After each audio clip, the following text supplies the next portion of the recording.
Olá galera, tudo bem com vocês? Aí passando para mais um pequeno ensinamento sobre a nossa fé católica apostólica romana e as controvérsias protestantes, né? Agradeço a vocês por ter curtido os vídeos. Estamos chegando a 1000, falta apenas 4 pessoas nesse momento para a gente chegar aos 1000 inscritos e ultrapassar, se Deus quiser. Vamos caminhando e eu agradeço especialmente a vocês que estão assistindo meus vídeos, estão compartilhando, estão passando meus estudos. Tem irmão que está testemunhando, tem protestante que está se convertendo, outros estão no caminho. Isso é uma bênção de Deus. Olha, nos comentários, uma irmã fez uma pergunta para mim, bem interessante. Ela falou assim: olha, fala um pouco sobre o gnosticismo. Eu confesso que eu fiquei meio assim, o gnosticismo,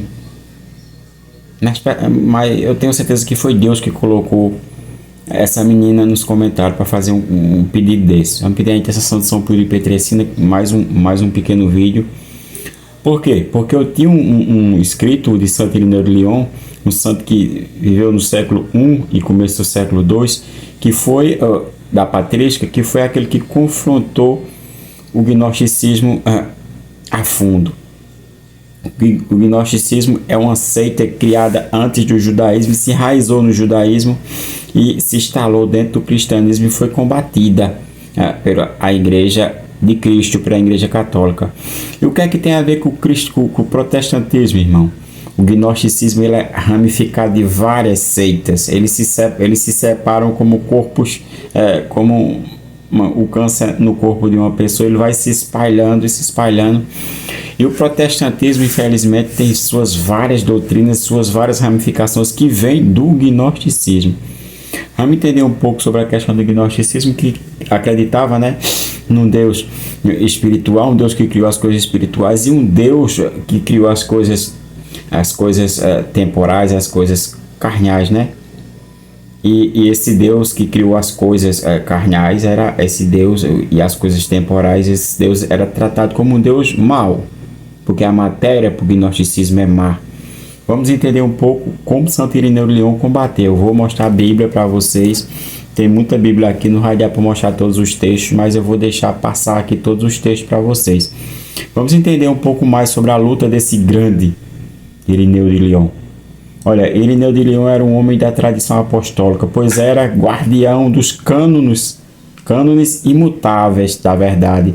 Depois farei outro vídeo para mostrar a vocês que Santo Irineu de Lyon, ele estava com o cano das escrituras, ainda estava em lapidação no século II, livros espalhados por todo canto, e os irmãos protestantes não entendem nada, né? Aí fica falando das escrituras, eu creio só nas escrituras, não sabe nem como começou as coisas.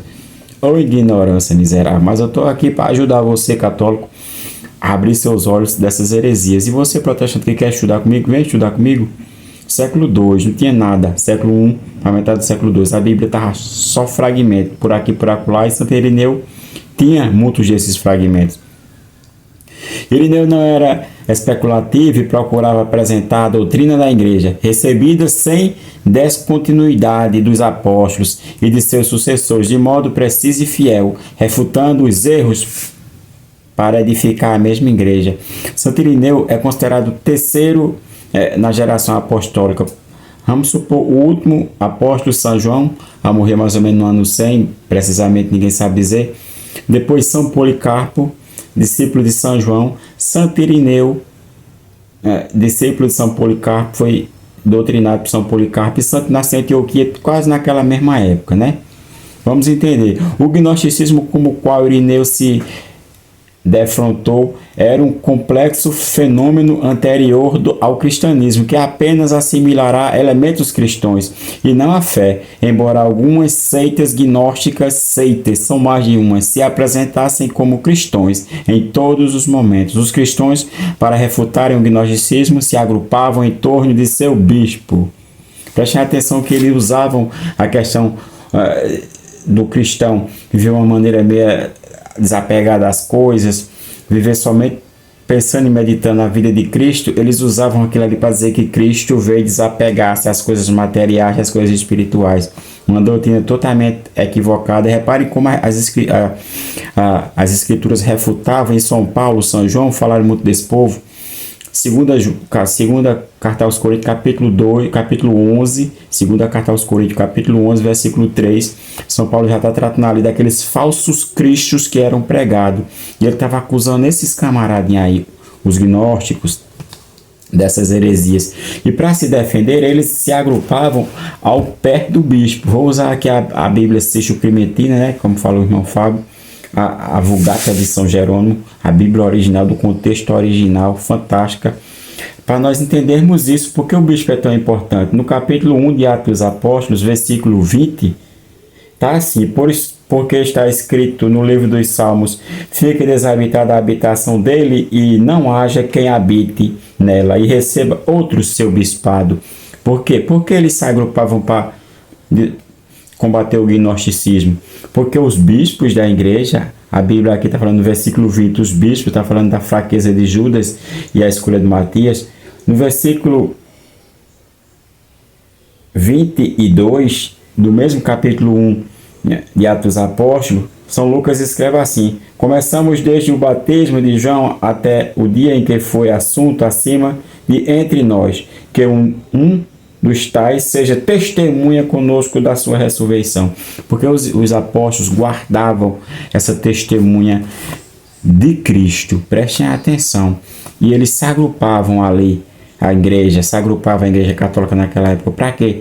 Para se esquivar dessas heresias na fonte, porque as escrituras ainda não estavam com o seu cano completo nem decidido, né? Completo estava, a revelação tinha sido cessada, João morreu, a revelação cessou, né? Acabou, mas faltava a igreja bater o martelo, né?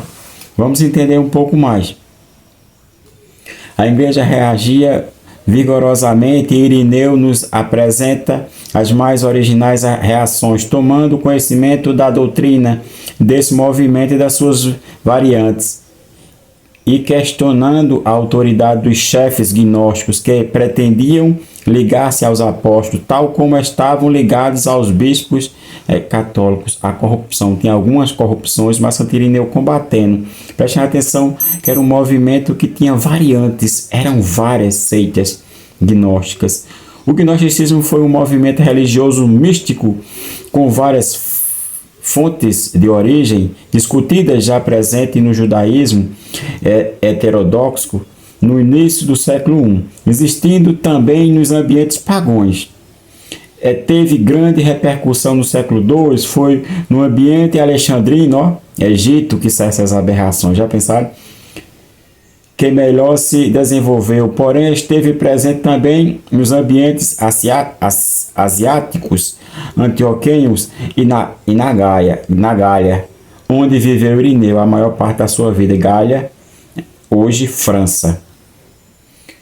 Esse movimento buscava a gnose, em grego gnosis, um conhecimento superior dos místicos, dos mistérios divinos, uma sabedoria mística sobrenatural, reservada a poucos iniciados. Os gnósticos não é, portanto, um fiel, mas um iniciador. Aí você já vê um pouquinho da doutrina calvinista. Esses caras eles achavam que tinham a gnose, o conhecimento, e eram pessoas que diferenciadas. João Calvino, depois de Martim Lutero, pouco tempo depois fez a seita, fundou a seita calvinista. Prestem atenção. O gnosticismo apresenta uma salvação a partir do dualismo para radicularizado, donde a alma humana, vinda da esfera divina, decaída pelo pecado, seria liberta através da gnose. Para os gnósticos, o mundo material é mau, sempre existiu, gerado não por Deus, mas por um intermediário seu, do qual é necessário libertar-se. Os seres espirituais estão na matéria para purgar a culpa. Eles achavam isso aí, ó. Tinha que se separar. Nós vivemos numa prisão, o corpo da alma. Misericórdia. Por isso que foi tanto combatido pelos apóstolos. Aí a gente vamos entender também nessa questão tanto a seita dos calvinistas, como agora a mais recente, a Testemunha de Jeová, que Fala-se dos seletos 144 mil do Apocalipse 4, 7. Essa heresia é como elas adentraram no protestantismo, porque tentaram entrar no cristianismo, já vinha do paganismo, entraram no judaísmo e se alastraram, né? E falam-se no Deus pequeno, né? Como os próprios jeovalistas falam que Jesus é um Deus menor ou um pequeno homem, né? Um homem brilhante, mas apenas um homem, né? Tem várias variantes das distorções deles, né? Esse dualismo é o fundamento do gnosticismo. A carne se opõe ao espiritual criador do mundo. Demilgo se opõe ao Deus desconhecido. Demilgo era o nome que ele dava ao Deus pequeno, criador, que é luz e bondade. Os gnósticos cristãos opõem-se a Jesus. Os gnósticos cristãos opõem-se ao homem Jesus, ao verbo divino. Olha só como essa seita, elas têm muito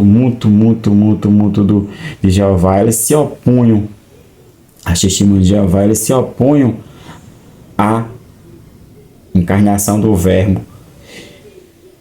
Irineu, ao contrário, afirmava que Jesus Cristo, Filho de Deus, e o Espírito Santo estavam eternamente com Deus, que o Cristo e o Espírito são as duas mãos da atividade divina de Deus na criação e na história humana. Olha só, a questão da doutrina e do dogma da Santíssima Trindade ainda não estava pronto, né? Santo Irineu ele não adentrou muito, mas ele já afirmava que Deus Pai agia através das suas mãos, o Filho e o Espírito Santo. Fantástico, né?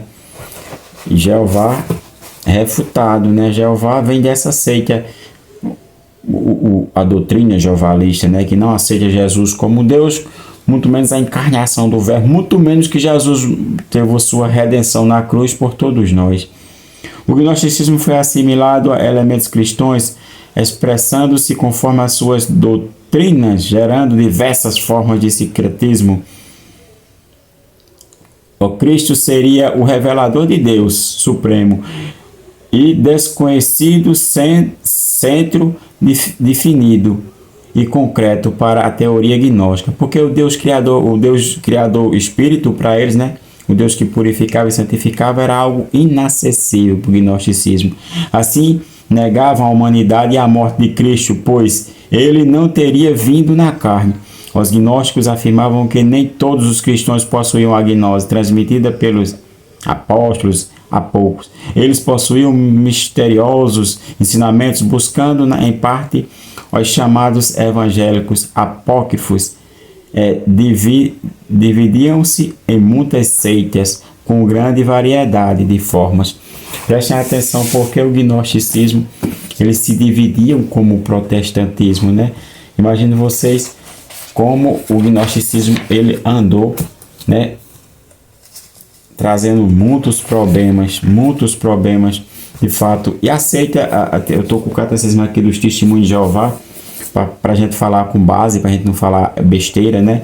Porque eles não acreditavam que Cristo era Deus, Deus de fato. Porque, imagine vocês, aqui mais Santo Irineu de Lyon, vale recordar que a sua evolução nos escritos extra-bíblicos contemporâneos, inclusive a elaboração da escritura na filosofia grega desde Heráclito, aqui está falando antes de Cristo, 500 e 450 anos, a palavra logos, olha só o que o testemunho de Jeová não entende, logos era usada nas diferentes escolas gregas de filosofia. Para os estoicos, o logo é o princípio divino que penetra e sustenta o mundo. Olha, no grego, quando se traduz o que significa logos, o verbo divino, aquele que sustenta o mundo. Para Filon de Alexandria, aí depois de Cristo, 40 anos após Cristo, teólogo judeu com influências helênicas, o logos era inteligência divina, um segundo Deus. É como a Testemunha de Jeová trata, capítulo 1 de São João, versículo do 1 em diante. E o verbo se fez carne e habitou entre nós, né? João 1,14. Eles começam, logo do começo ali do testemunho de São João, trazendo essas heresias. Por quê? Porque não pode se traduzir a palavra logos no outro contexto, senão no grego. Os testemunhos de Jeová tinham uma heresia muito grande. Eles traduziam as suas escrituras através de traduções inglesas que não davam certo. Reparem que eles fazem essa comparação. Ao comparar Gênesis 1:1 com o primeiro versículo do Evangelho de São João. Este comentário observa João 1:1, porém fala de algo que já estava em existência nos tempos primérvos. Surpreendentemente não é Deus. Logos não tem palavras que em alemão que em inglês que corresponda ao alcance do significado do termo grego. Eles querem, olha só, isso aqui está na tradução do Catecismo Sentinela de Jeová. É assim, elevando-se a tal altura que quase se torna ofensivo. Eles dizem que Jesus, se for falar Deus, é quase ofensivo. Misericórdia. A expressão tornada, tolerava apenas em virtude da continuação, e logo estava na presença de Deus. Misericórdia, olha, tirado do Catecismo dos Testemunhos de Jeová, como eles são, né? Como o gnosticismo adentrou dentro deles, né? E dentro de todos, hoje em dia o gnosticismo ele age também dentro do meio católico, age, mas eles agem de uma maneira que culpam. O gnosticismo ele teve uma evolução, né? Ele se camuflou. Hoje em dia culpam o sistema. Ninguém é mais pecador. Culpam o sistema, culpam as coisas, e o ser humano não se assume mais o seu pecado. Hoje o gnosticismo está assim, né? E principalmente no meio da Santa Igreja, com essa maldita teologia da libertação, né? Mas é muitos textos aqui que eu poderia passar para vocês sobre essa questão, mas eu foquei mais nas testemunhas de Jeová, porque elas adentram dentro do mistério, né? Desse místico, como fala os teólogos, né? Que estudam o gnosticismo. E Santo Irineu de Lyon, ele bateu de frente, porque ele vivia na Gália, né? Hoje a França, bateu de frente com esses caras. Compartilhe esse vídeo, fiquem todos com Deus. Salve Maria, viva Cristo Rei, Nossa Senhora de Anguera, rogai.